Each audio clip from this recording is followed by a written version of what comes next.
Pemirsa, KLHK RI bersama Polda Sumatera Selatan melakukan kunjungan ke lokasi kebakaran hutan dan lahan di Oki.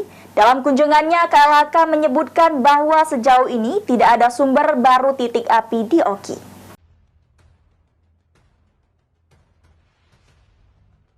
Kementerian Lingkungan Hidup dan Kehutanan Republik Indonesia melakukan kunjungan ke lokasi kebakaran hutan dan lahan Oki bersama jajaran Polda Sumatera Selatan dan Polres Oki. Kunjungan dilakukan guna meninjau kesiapan sarana dan prasarana Satgas dalam percepatan penanggulangan bencana Karhutla. Menurut Direktur Pengendalian Kerusakan Lahan KLHK RI, Edi Nugroho Santoso, saat berada di Manggala Agni Daops Oki belum lama ini. Sejauh ini titik api masih dominan di daerah Jungkal, Kecamatan Pampangan, dan Desa Cinta Jaya, Kecamatan Pedamaran. Untuk relatif menurunnya, kata Edi, tergantung kondisi alam, di mana angin yang kencang juga bisa menyebabkan api kecil menjadi besar.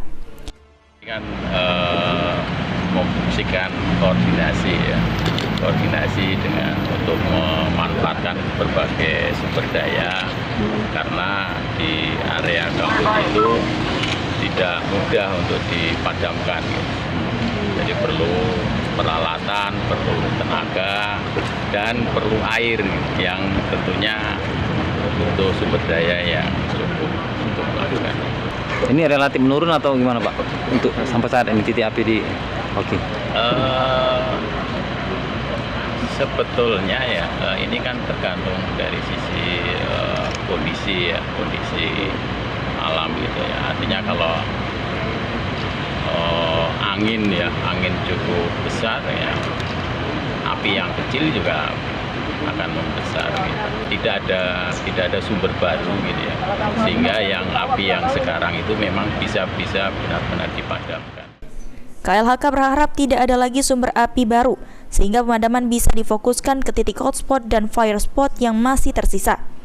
Sejauh ini, kata KLHK, belum ada penambahan petugas di Oki dan masih cukup untuk disiagakan beberapa posko Karhutla yang sudah disiapkan.